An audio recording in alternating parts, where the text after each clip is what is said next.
اب میں اگلی پریڈکشن آپ کو کر کے دینا چاہتا ہوں. اگلی یہ ہے کہ اب وہ وقت بڑی جلدی سے آ گیا ہے اور آ رہا ہے جس وقت پاکستان میں ان ساری وجوہات کی وجہ سے، اس ظلم کے نظام کی وجہ سے، معیشت کی وجہ سے، اور جو آپ کے لوگ جو ناانصافی کی وجہ سے اب حالات تیزی سے اس طرف جا رہے ہیں جہاں پہ پاکستان میں وہی حال ہوگا جو سری لنکا میں ہوا، جو بنگلہ دیش میں ہوا، اور جو اب تھوڑے دن پہلے نیپال میں ہوا ہے.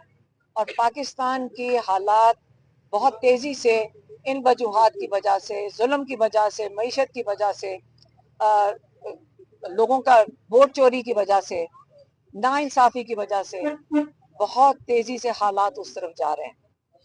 آخری پیغام عمران خان نے اپنی پارٹی قیادت کو دیا ہے، اور عمران خان نے اپنی قیادت کے لیے انہوں نے یہ کہا ہے کہ دیکھیں، آپ پی ٹی آئی نے پوری کوشش کی کہ عمران خان نے کہا ہم نے پی ٹی آئی کی جو نے سارے لیگل راستے اپنائے، ہم نے کبھی انتشار نہیں کیا، ہم نے لیگل راستے سے اپنے سٹولن مینڈیٹ کے لیے ہم گئے کورٹس کے اندر، ہم نے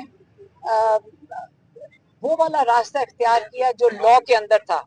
لیکن اور ہماری پی ٹی آئی پارٹی نے کوشش کی کہ ان کے ساتھ کلیبریشن کریں، کیا کریں، ہاں اچھی طرح عاصم منیر کے ساتھ چلیں، آپ حکومت کے ساتھ چلیں، اسٹیبلشمنٹ کے ساتھ چلیں آپ کے. لیکن وہ ٹائم اس وقت اب وہ نہیں رہا.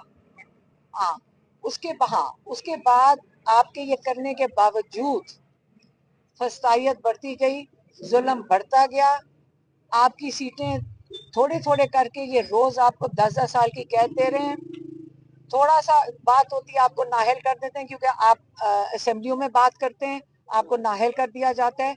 تو آپ یہ سمجھ لیں کہ اب وقت آ گیا ہے کہ آپ اصلی اپوزیشن کا کردار ادا کریں. یہ بہت ضروری ہے. یہ پاکستان جو آپ کے ووٹرز ہیں، یہ ان کی بھی یہ ڈیمانڈ ہوگی کہ آپ صحیح اپوزیشن کریں. آپ ان لوگوں سے ڈرے نہ، کیونکہ آپ جتنا ڈریں گے یہ آپ کو اور کرش کریں گے. اور آپ دیکھ رہے ہیں کہ جتنا مرضی آپ کولیبریٹ کر لیں، کوآپریٹ کر لیں، آپ لوگوں کو یہ مزید کرش کرتے جا رہے ہیں. میں یہ بھی کہوں گا، عمران خان نے کہا کہ آپ کی اس وقت کیا کہا آپ، ہاں جس نے نہیں کیا، جس نے اپوزیشن صحیح نہیں کی، تو اس وقت آپ اپنی سیاسی قبریں اس وقت تیار ہو رہی ہیں.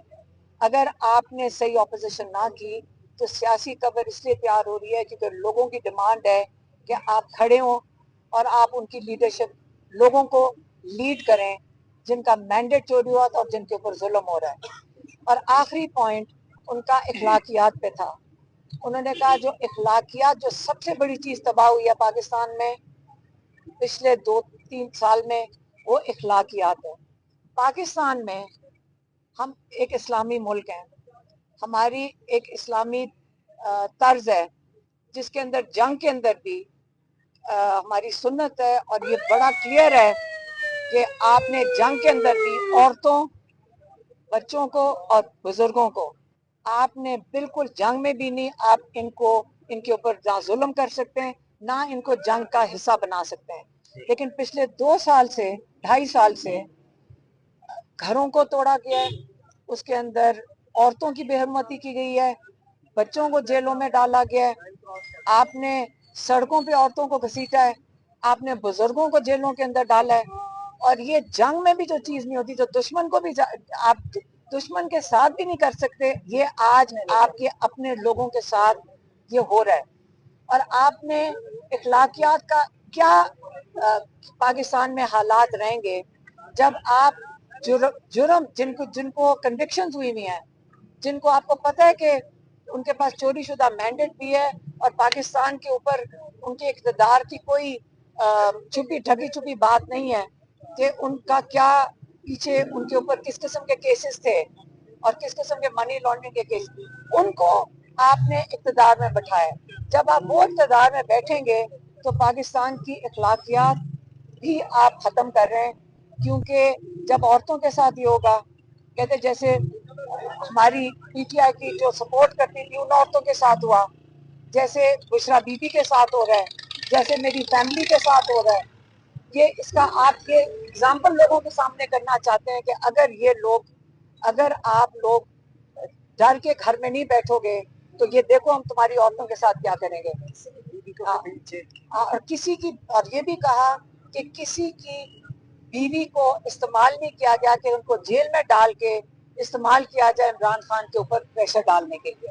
یہ عمران خان کا پیغام تھا, وہ میں نے آپ تک بھیج دیا. ہاں, اور آخری چیز عمران خان نے کہا ہے کہ جو 27 کا جلسہ پشاور میں ہونا ہے, میں چاہتا ہوں پورا پاکستان بھرپور طریقے سے, میں ڈائریکٹ لوگوں کو کہہ رہا ہوں, میں ڈائریکٹ اپنے قوم کو کہہ رہا ہوں, پورا پاکستان اس کے اندر حصہ لے.